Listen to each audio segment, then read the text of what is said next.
الحمد لله وحده والصلاة والسلام على من لا نبي بعده. قابل احترام علماء کرام اور عزیزان مدرسہ اور معزز مہمانان، السلام علیکم ورحمۃ اللہ وبرکاتہ۔ میں انشاءاللہ تعالی گھڑی دیکھ کر 10 منٹ آپ سے خوشارت معروف کرتا ہوں، اور 10 منٹ ہونے کے بعد فوراً انشاءاللہ دعا ہو جائے گی۔ مختصر سی بات میں عرض کرنا چاہتا ہوں، وہ یہ کہ ہر مدرسہ چاہے وہ بڑا ہو چاہے چھوٹا، وہ مدرسہ 2 چیزوں کے مجموعے کا نام ہوتا ہے۔ دیکھو، بلڈنگ کا نام مدرسہ نہیں ہوتا۔ عظیم الشان بڑی خوبصورت بلڈنگیں ہوں، کئی منزلہ، بہت لمبے چوڑے اس کے بجٹ ہوں، اور بہت شاندار اس کے اندر زیب و زینتیں ہوں، آرائشیں ہوں، آسائشیں ہوں، سہولتوں کے نقطے ہوں، اس کا نام مدرسہ نہیں۔ مدرسہ نام ہے 2 چیزوں۔ اگر وہ 2 چیزیں وہاں موجود ہیں تو سمجھ لو کہ مدرسہ موجود ہے، اور اگر وہ 2 چیزیں وہاں نہیں ہیں تو سمجھ لو کہ مدرسے کا نام موجود ہے، کام غائب ہے۔ کام غائب ہے، نام موجود۔ اگر وہ 2 چیزیں بڑی مضبوطی کے ساتھ، بڑی پختگی کے ساتھ اس چہار دیواری میں ہیں تو اس مدرسے کو اتنی ہی قبولیت بھی ملے گی، مقبولیت بھی ملے گی، اس کی افادیت اور اس کی نافعیت بھی روز بروز بلند سے بلند ہوتی چلی جائے گی۔ اور وہ 2 چیزیں کیا ہیں؟ پہلے نمبر پر تعلیم، دوسرے نمبر پر تربیت۔ تعلیم اور تربیت کا دونوں کا آپس میں جوڑ ہے، دونوں لازم اور ملزوم ہیں، دونوں یہ مل کر چلنے والے ہیں۔ تم نے دیکھا ہوگا اور یقیناً سنا ہوگا، ہمارے جتنے بھی اکابر گزرے ہیں، یہاں سے لے کر اور کم سے کم اعلیٰ حضرت حاجی امداد اللہ مہاجر مکی رحمۃ اللہ علیہ، تم نے نام سنا ہوگا یقیناً حاجی امداد اللہ صاحب، پیران پیر، دادا پیر جن کو کہتے ہیں۔ تو یہاں سے لے کے وہاں تک جتنے بھی ہمارے اکابر رہے، اور انہوں نے جتنی بھی مدرسے کی لائن سے دین کی خدمت کی، وہ سب کے سب تعلیم اور تربیت کا مجموعہ تھا۔ تعلیم بھی مضبوط، تربیت بھی مضبوط، اور یہ جو وجہ ہے کہ تعلیم اور تربیت دونوں کو ساتھ لے کر چل رہے ہیں، یہ دراصل حضور پاک صلی اللہ علیہ وسلم کے مقاصد بعثت میں سے ہے۔ قرآن پاک میں جناب نبی پاک علیہ السلام کے دنیا میں تشریف لانے کے جو موٹے مقاصد بیان کیے ہیں، آپ کی نبوت کے، آپ کی رسالت کے، اور آپ کو دنیا میں نبی اور رسول بنا کر بھیجنے کے جو موٹے مقاصد بیان کیے ہیں، وہ 3 ہیں۔ ان میں سب سے پہلے نمبر پر تعلیم ہے اور دوسرے نمبر پر تربیت ہے۔ هو الذي بعث في الأميين رسولا منهم يتلو عليهم آياته ويزكيهم۔ یہ تزکیہ کیا ہے؟ تربیت ہی کا تو دوسرا نام تزکیہ، تعلیم اور تربیت۔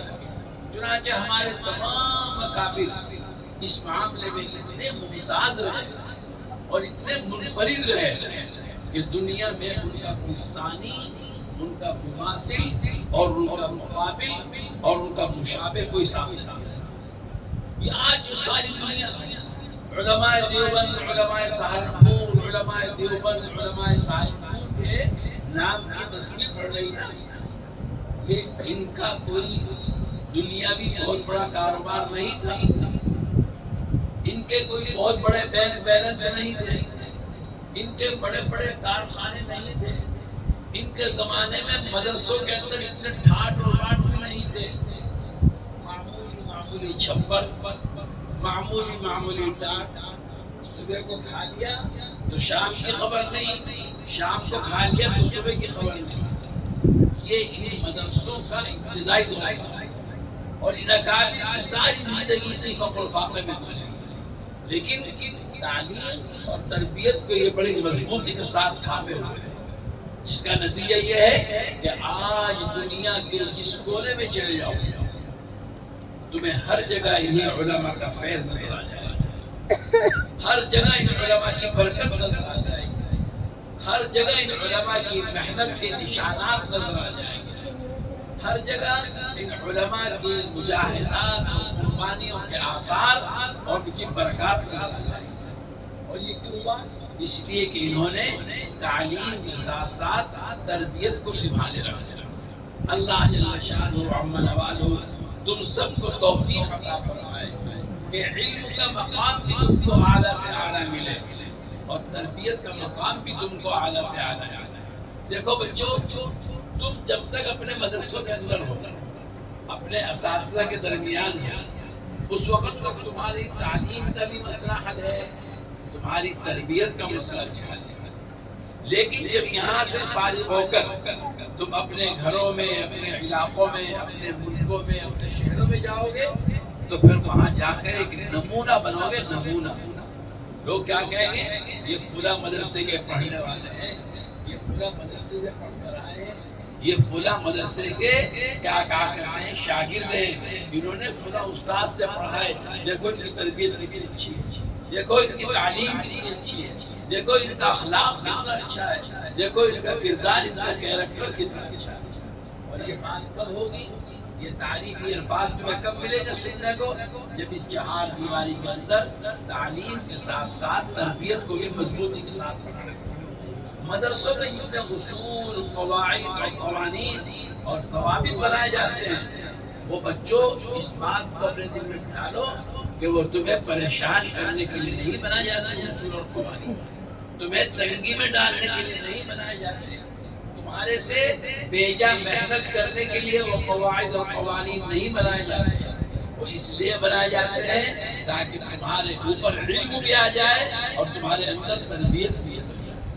تو اس لیے قواعد اور قوانین کی سماج بنائے جاتے ہیں۔ اس لیے جب تک جہاں بھی ہو، جس مدرسے میں بھی ہو، علم کی پوری تحصیل ہو اور تربیت ہو، انشاءاللہ تعالی جب تم ان دو چیزوں کو لے کر مدرسے کی چہار دیواری سے باہر جاؤ گے تو تم ہی ہوگے، آگے تم ہوگے اور پیچھے تمہاری ملازمت ہوگی۔ تمہیں ملازمت آواز دے گی کہ مولانا صاحب ٹھہر جاؤ، فلاں جگہ آپ کی ضرورت ہے۔ لیکن آج کیا ہے کہ ملازمت آگے اور بیچارہ ملازمت تلاش کرنے والا وہ پیچھے، وہ جتنا زور سے بھاگتا ہے ملازمت اور اس سے آگے بھاگ جاتا ہے۔ نتیجہ یہ ہوتا ہے کہ یہ اس کو پکڑ نہیں پاتا، پھر اس کو مصیبتیں، مسائل، مشکلات پیش آتی ہیں۔ ایسے بن کر رہو مدرسوں کی زندگی میں تعلیم اور تربیت کے لحاظ سے کہ جب تم باہر نکلو تو دنیا تمہاری قدر میں لائن بنا کر کھڑی ہے کہ یہ ہے ماشاءاللہ قابل آدمی، یہ ہے ماشاءاللہ نور آفتاب، یہ ہے ماشاءاللہ سلیقہ مند آدمی، بھائی اس کو تو اپنے مدرسے میں لے کر چلو۔ اگر یہ ہمارے مدرسے میں آئے تو مدرسہ چمک جائے گا، اگر یہ ہمارے اسکول میں آئے تو ہمارا اسکول ترقی پا جائے گا، اگر یہ ہمارے محلے کا امام بن گیا، ہماری جان میں اس کا خطیب بن گیا تو پورے علاقے کو سنوار دے گا، بھائی اس کو لے کر چلو۔ اور بھائی یہ بات کب ہوگی؟ یہ بات جب پیدا ہوگی جب تم اپنے آج کے زمانے کو تعلیم اور تربیت میں مشغول ہو۔ اللہ تعالی شان تم سب کو مبارک فرمائے، برکتیں عطا فرمائے، تمہیں رات دن چوگنی ترقیات نصیب فرمائے، علم کے معاملے میں بھی، عمل کے معاملے میں بھی، عبادت کے معاملے میں بھی، اور رشتہ الہی اور رشتہ نبوی کے معاملے میں بھی، اور عرفان اور اللہ تعالیٰ کی محبت کے معاملے میں بھی اللہ تعالیٰ تم سب کو ترقیات سے نوازے۔ خوب ترقی کرو تاکہ دنیا کو یہ بات معلوم ہو جائے کہ مدرسوں کے پڑھنے والوں میں ہی انسانیت اور شرافت ہوتی ہے، ورنہ کہیں اور نہیں۔ اللہ تعالیٰ سب کو قبول فرمائے۔ درود شریف۔